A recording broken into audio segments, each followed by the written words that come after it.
me quedé con las ganas de hablar de Malvinas, que fue a principio de abril, el 2 de abril, se conmemoró un nuevo aniversario de la recuperación, de la posesión de Malvinas, digamos, pero para hablar con términos bien claros, invitamos a un especialista en Malvinas, que es del IES, del Instituto de Economía y Ciencias Sociales. Sí, algo así. Yo soy del IES también, así que les mando un abrazo gigante, que está acá nomás. Le mandamos un abrazo ahí a todos los del IES, también los del CERSOS. Y que es Marcos Fernández, que es becario doctoral del CONICET y que investiga el tema de Malvinas. ¿Cómo estás, Marcos? Gracias por venir acá. Bueno, gracias a vos por la invitación y bueno, la verdad que está bueno no venir el 2 de abril ni cerca del 2 de abril para que el tema esté presente más allá de la fecha, ¿no?, conmemorativa.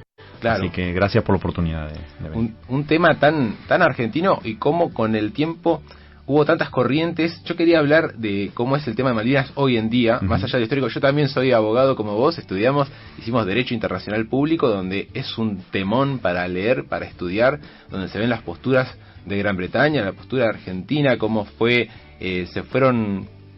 desembarcaron en un año distinto, no se conocían, los españoles con los ingleses, después se desencontraron. Bueno, hay una nota de Marcos Fernández que con la gente amiga de la UTN, de la radio de la UTN, sí. Acá escúchenlo, pero digo, bueno, vamos a hablar de Malvinas hoy. ¿Cómo con el paso del tiempo Argentina no se olvidó de Malvinas, sino que sigue reivindicándolos, a diferencia de otros países que sí se olvidan? Le decía Marcos, como ves en internet, algunos que son trolls en internet, que no tienen tiempo para perder, así que están sin sentido, y se ponen a bardear a Argentina hablando del tema de Malvinas. México, por ejemplo, Colombia, pero México perdió todo un territorio, ¿no?, de Estados Unidos, y no se lo ve reclamando, pero Argentina sí. ¿Cómo es ese tema?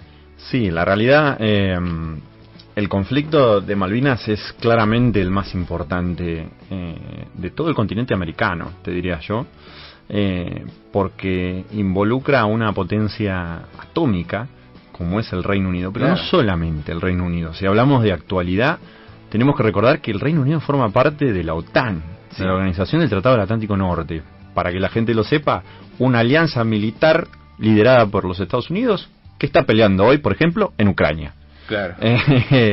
Entonces, a 700 kilómetros de la costa argentina hay un país de esa alianza militar y hay una base multipropósito que tiene aptitud para recibir submarinos nucleares. O sea, Argentina y todo el cono sur está en peligro latente de que si se desata un conflicto a gran escala, bueno, hay un país que muy cerquita de nuestra costa tiene la posibilidad de lanzar ataques nucleares y de recibir ataques nucleares también. Claro.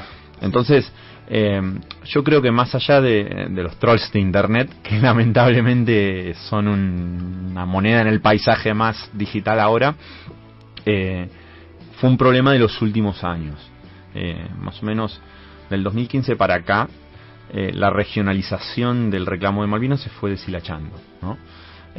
Y empiezan a aparecer los trolls, pero más allá de los trolls hay un problema claro ahora, que es que, por ejemplo, Uruguay le da plataforma operativa a los buques que pescan con la bandera ilegal de las islas. Claro. Entonces eso es actualidad pura. Sí. Puede no haber uruguayos trolls, pero en algo mucho más importante, que es darle puerto logístico a las licencias ilegales de pesca, se lo dan. Entonces, a partir de ahí depredan los recursos naturales del Atlántico Sur. Chile, ni hablar. Chile firmó antes de ayer, si estamos hablando de actualidad, no hay nada más actual que esto, un acuerdo a gran escala con el Reino Unido para actualizar toda su armada. Entonces, para hablarlo en sencillo y fácil, el Reino Unido le va a proveer tecnología y personal que los va a entrenar para desarrollar esa tecnología en la armada. La armada es las fuerzas del mar. Claro. Oh, terrible. O sea, es como que no les importa a ellos, no se suman a nuestra causa.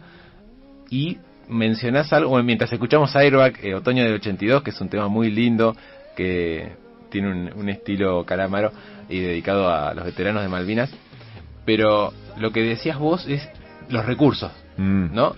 ¿Cómo se nota que Inglaterra o Reino Unido tiene un interés en recursos económicos sobre las islas? ¿Qué es lo que más lo motiva? Por supuesto, hay algunas voces, tanto en la academia en sí, pero también en lo que es la arena política, que se cansan de decir que bueno, que la fortaleza que hay en Malvinas, que le cuesta mucho dinero al Reino Unido. Uno de los que dijo eso fue Mauricio Macri en el 97. Una de las primeras cosas que dijo, que él no entendía el conflicto de Malvinas, sí, que no teníamos un problema territorial como Israel, que tenía poco territorio, y que él tenía entendido que al Tesoro británico le costaba muchísimo, ¿no? Mantenerla. Una gran ignorancia respecto del tema, como nuestro actual presidente, pero básicamente porque el Reino Unido también extrae mucho de la zona Malvinas, especialmente ahora, sobre todo con los potenciales recursos hidrocarburíferos que puede tener la zona. Ahora están en exploración, lo que necesitan, porque son todos petróleos offshore, offshore significa fuera del continente, fuera de la playa, en el medio del mar, para hablar fácil, claro, necesitan apoyo logístico. ¿Y quién es el único que tiene costas cerca de Malvinas? La República Argentina. Sí. Por eso querían hacer un puerto. Estaba repasando noticias el año pasado, el puerto más grande de Sudamérica, querían construirlo en Malvinas, ¿no? Exactamente. Tienen esa plan. Es terrible, pues la depredación de recursos que son argentinos, pero que están ocupados por Inglaterra. Y bueno, ya que mencionabas al presidente Javier Milei, el 2 de abril fue significativo entre sus traspiés, entre sus subidas y bajadas como presidente. Es una presidencia estrambótica, si se quiere. Después vamos a escuchar lo que subió hoy, que es de comedia, pero tuvo le escribieron un discurso bastante difícil, ¿no? de entender, o en realidad no, es una postura. Yo creo que para mí no es difícil de entender. No, es bastante bien y no podés entender por qué abandona la postura, pero vamos a escuchar así. Perfecto. La gente se acuerda lo que dijo Javier Milei el 2 de abril de este año. Y si de soberanía sobre las Malvinas se trata, nosotros siempre dejamos claro que el voto más importante de todos es el que se hace con los pies, y anhelamos que los malvinenses decidan algún día votarnos con los pies a nosotros. Por eso buscamos ser una potencia a punto tal que ellos prefieran ser argentinos, y ni siquiera haga falta usar la disuasión o el convencimiento para lograrlo. Y por eso mismo emprendimos el camino liberador que estamos transitando, para que Argentina sea el país más libre del mundo y vuelva a tener el PBI per cápita más alto del planeta. Y a todos los ciudadanos del mundo fantaseen con el sueño argentino. Eso es lo que este gobierno entiende por soberanía. ¿Entiende el gobierno por soberanía? Sí, a ver. Tener un país más liberal, y así quieren elegir los malvinenses, los que nacieron en Malvinas, ser argentinos. O sea, está desconociendo que sean argentinos. Hay tantas cosas mal en ese discurso. ¿Quién se lo escribió? Es como la cuarta o quinta vez que hablo del discurso de Milei, sí. Y no me canso de hacerlo porque me parece que es importante marcar las barbaridades de ese discurso. Primero habla de un nosotros. ¿Quiénes somos nosotros? Nosotros como Estado argentino no tenemos esa estrategia, desconocemos eso, lo desconocemos formalmente en todos los ámbitos internacionales, que las personas que hoy habitan Malvinas no tienen el derecho a la libre determinación, por un montón de razones históricas que no nos vamos a meter ahora en eso, pero básicamente es porque gente implantada desde el Reino Unido. Claro. No son personas que nacieron ahí, vivieron ahí toda la vida y deciden libremente pertenecer a Gran Bretaña, no es así. Y también porque se impide a argentinos ir a afincarse a las islas, ahora, sí. Especialmente desde 1982 para ahora. Otra barbaridad enorme dentro de ese discurso es que diga que elijan ser argentinos. Son argentinos. Sí, son, el ius solis, nacieron en tierra argentina. Las Malvinas son tierra argentina. Nosotros consideramos a todos los habitantes de las islas argentinos, por la ley de nacionalidad que tenemos. No solo argentinos, los consideramos fueguinos. Claro. Son habitantes de la provincia de Tierra del Fuego, Antártida e islas del Atlántico Sur. No solo de las Malvinas. Si nace alguien en Grytviken, por ejemplo, que es de las Georgias del Sur, claro, también es argentino, porque es territorio argentino. Cuando nace alguien en la base Marambio, que creo que ocurrió un par de veces en la Antártida, es argentino también. Entonces, es un error muy grande, que yo no creo que sea un error, sino que es... No, estaba leyendo aparte, estaba trasnochado, estaba dormido y leyendo... Hay una ofensiva muy grande desde el punto de vista diplomático actualmente del Reino Unido, porque está aprovechando la fractura que hay en el gobierno nuestro, sí. Y bueno, cada vez que hubo mandíbula blanda, para hablar en términos de Vox, el Reino Unido lo aprovechó. Claro. Nosotros tendríamos que hacer lo mismo en este momento, que el Reino Unido está de mandíbula blanda, en el sentido de que tiene un gran movimiento separatista en Escocia, Sí. y ahí se ve el contraste con esta supuesta libre determinación que dicen defender en Malvinas, pero que no le dan a los escoceses. Lo mismo la cuestión en Irlanda. Claro, que es libre determinación para ser ingleses, no es Para ser británicos. británicos, claro. Porque y no es una diferencia sutil.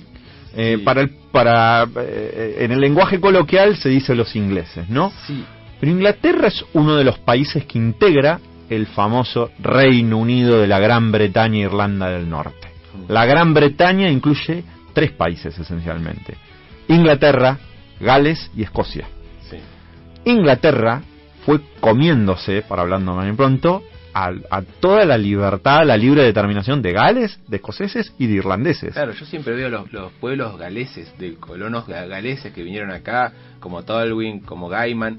Esos galeses no reclamaban que sea Gales en vez de Argentina, En absoluto. sino que buscaban asentarse. Por eso decimos ingleses en vez de británicos, porque desde afuera del resto del mundo se ve que los ingleses se comen al resto, no les importa, están por sobre los escoceses, por sobre los galeses y por sobre los irlandeses del norte, que también comieron una parte de Irlanda. Es un comportamiento típico de los imperios coloniales. Claro, colonial. Ni más ni menos.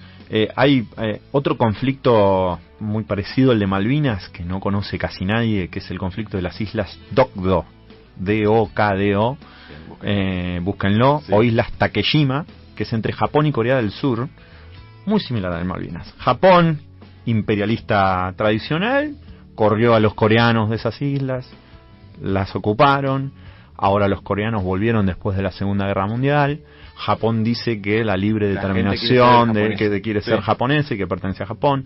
Bueno, la libre determinación es para terminar con el colonialismo, no para perpetuarlo. La libre determinación se aplicó en los países africanos dominados por los imperios coloniales. Acá lo que está tratando de insertar el Reino Unido a través de la libre determinación es eso. Claro. Eso es lo que dijo Milei, en realidad. Es lo que dijo Milei, por Sí. eso no solo es grave, sino que es ignorante. Sí. No tengo ningún adjetivo positivo No, para vos que te colocar dedicas acá. a investigar eso. Sí, en el CONICET. pero no solamente yo, o sea, a Todos, lo que voy es que... es una causa que trasciende los colores también. Vamos a hablar en un rato con una amiga fueguina, que también ellos tienen el sentimiento de Malvinas, pero muy adentro, y va a ser súper interesante todo. Sí. Bueno, vamos a escuchar la postura de la vicepresidenta, que vamos a ver cómo marca totalmente distinto la cancha que el presidente Javier Milei. Todo lo vinculado a esta zona compromete la defensa nacional y consecuentemente la defensa hemisférica. En otras palabras, la seguridad del Atlántico Sur no puede quedar en manos de una potencia extracontinental.